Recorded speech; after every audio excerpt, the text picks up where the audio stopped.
Yo, what's up, guys? Razor Rob back here again. Been a while since I made a video. Um, Thought I'd let you guys know I'm still alive. I know I don't really have a whole lot of subscribers, but I thought it's time to come out here again and share my own thoughts and opinions uh, about the short squeeze.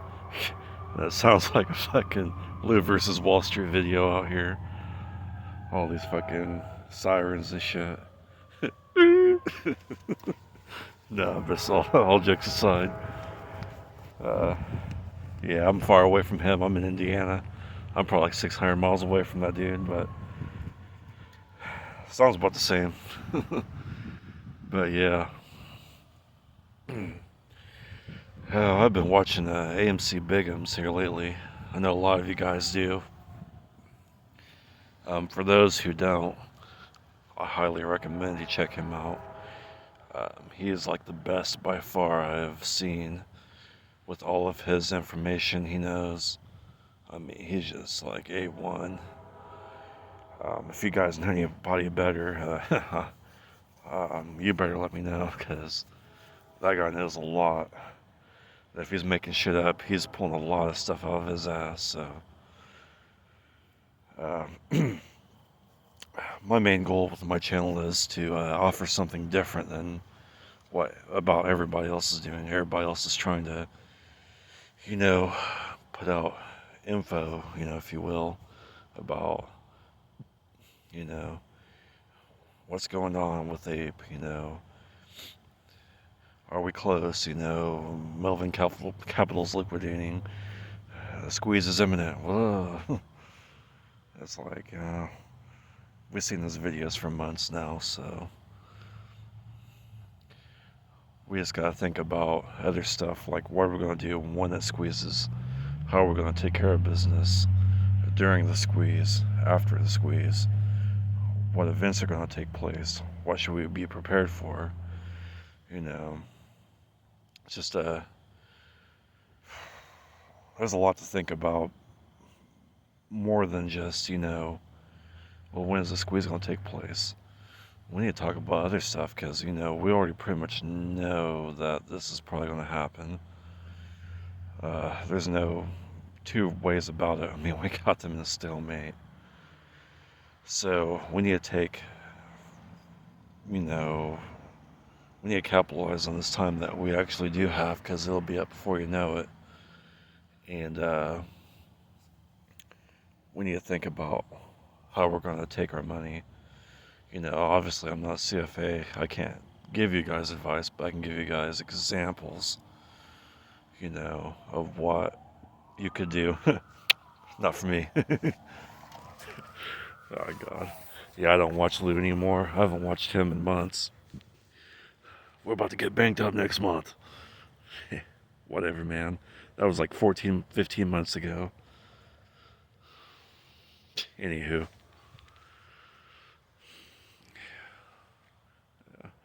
But, yeah, some of the guys I like to follow is Common Sense Investor. I really like Frankie Muhammad. Not for his DD, but for his inspiration to keep me motivated in this play because it's really hard with us, because I feel like we're kind of doubting ourselves, and that's what the hedge funds want because they're keep pushing this price down. I'm just gonna be honest with you guys. Since I put 25 grand in it, I watched that fucker go down to like 7 or 8. And I mean, that takes a lot of fucking willpower to hold through that. But I'm not cashing out with that big of a loss. What am I gonna put it into? Something else that's gonna crash? Hell, the market crashes near. What am I gonna watch it go to freaking 2 or 3 thousand? Fuck that. I'm staying in this play.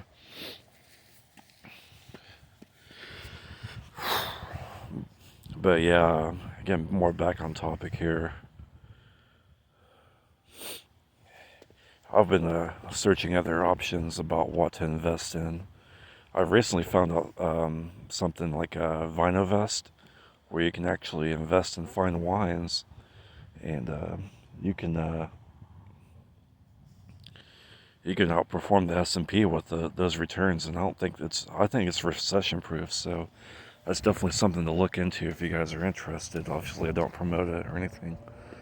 And not financial advice, of course. We're gonna do that shit. But another thing I was thinking about is Chime and my Stride Bank. They're not ISDA banks, so they're not a part of the big, nefarious ring of banks that do illegal shit.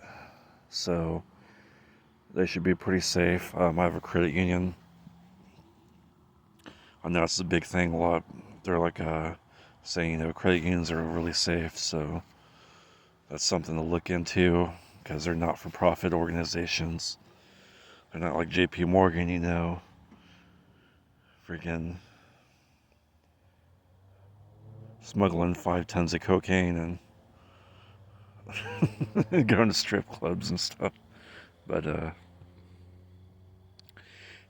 with those banks, you can put, your money in there if you wish and earn, I believe it's about 1.5%. So on about $1 million, that'd be about $10,500 a year. Not much, but if you're to put, a big chunk of money in there, and it'll probably be safe. And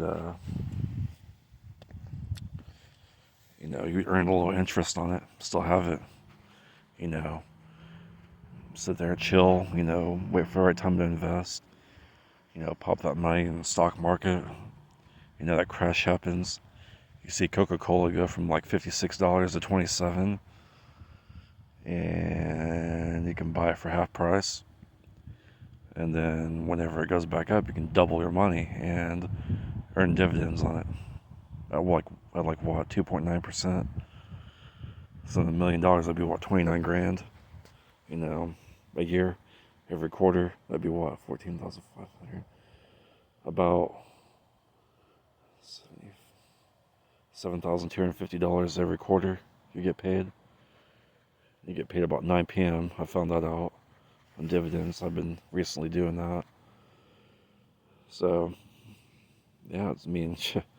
And all the while you're just sitting there,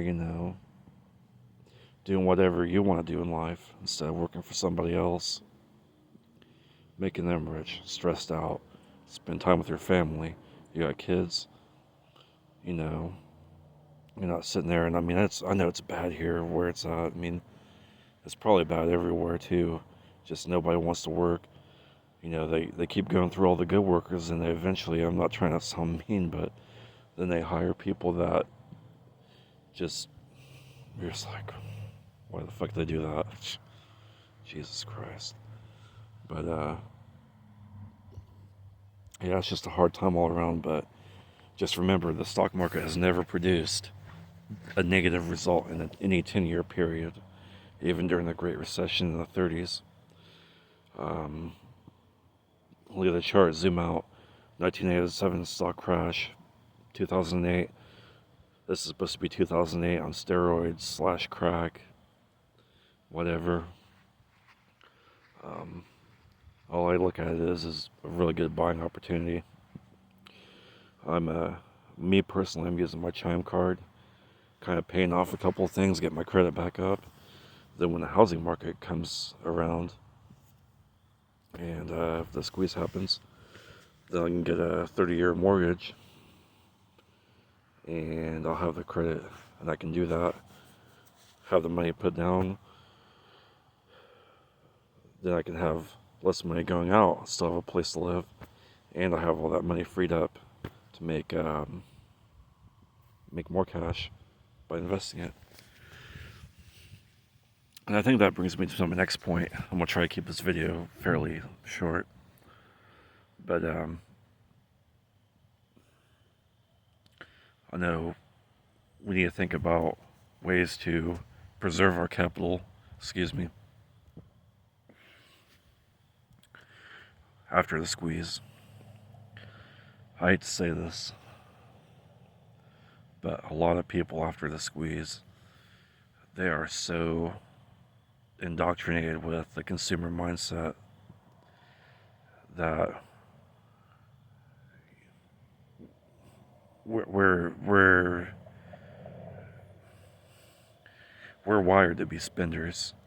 We're wired to go to Target, Myers, Walmart, Kohl's, Five Below, AMC, and spend our money because we worked hard, and it's time you deserve that brand new car. You know what I mean? Like, what are you doing rolling in that? You need to roll up to your job you hate in a brand new car that you're barely going to drive. You know what I mean? But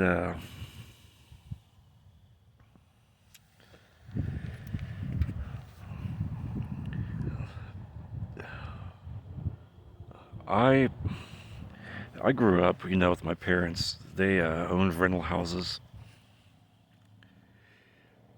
I'm not going to tell anybody they can't do it. Obviously, I can't tell anybody to do anything, but there is definitely not passive, and it's nowhere near as passive as what like investing in the stock market would be. You know, people like to sue you for dumb shit. They like to break your lease agreements. You tell them, hey, motherfucker, don't, do this to the house, and they do it just to fucking be a dick, I guess. They'll shit in your toilet that doesn't flush, and they'll fucking let it pile up.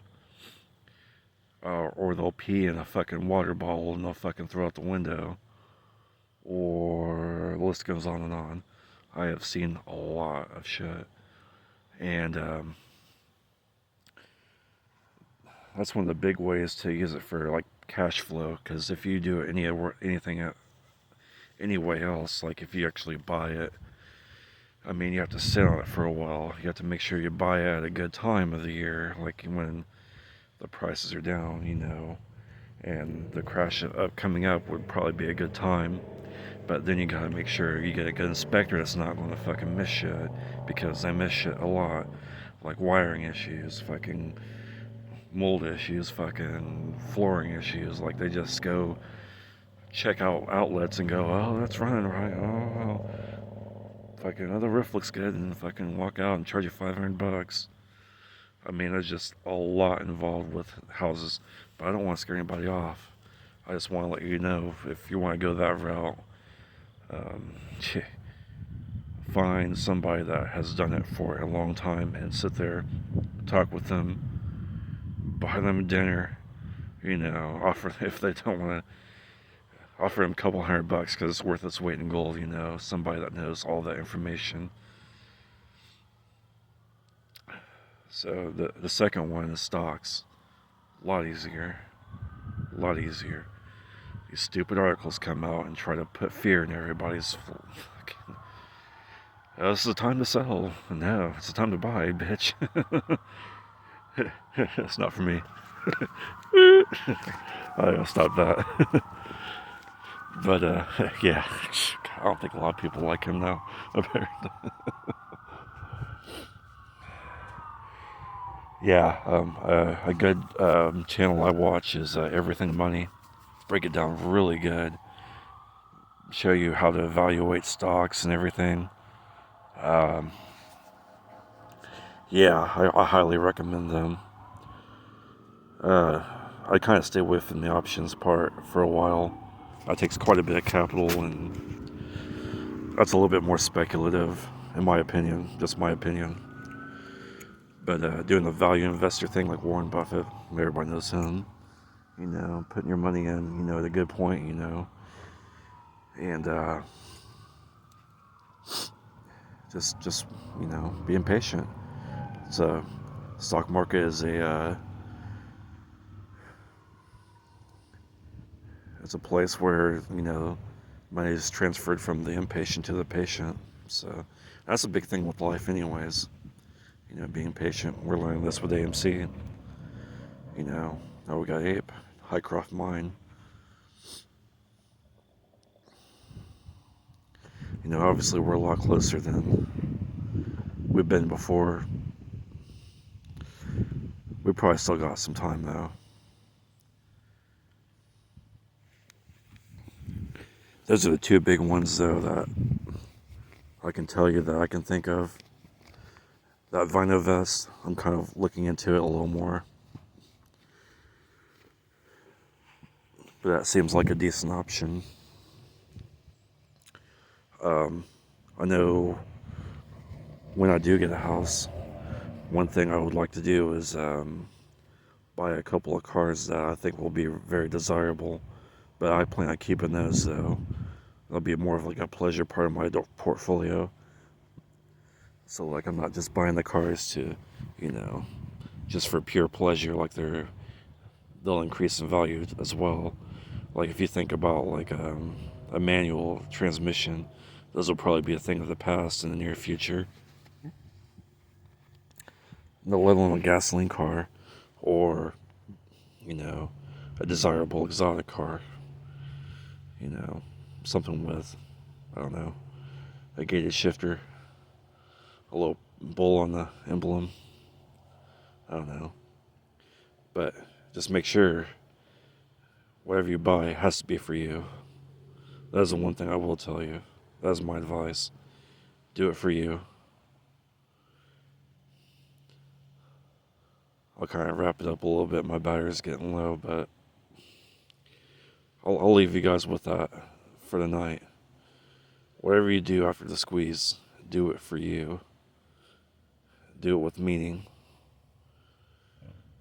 It'll bring you a lot more joy in life. I'll talk to you guys later.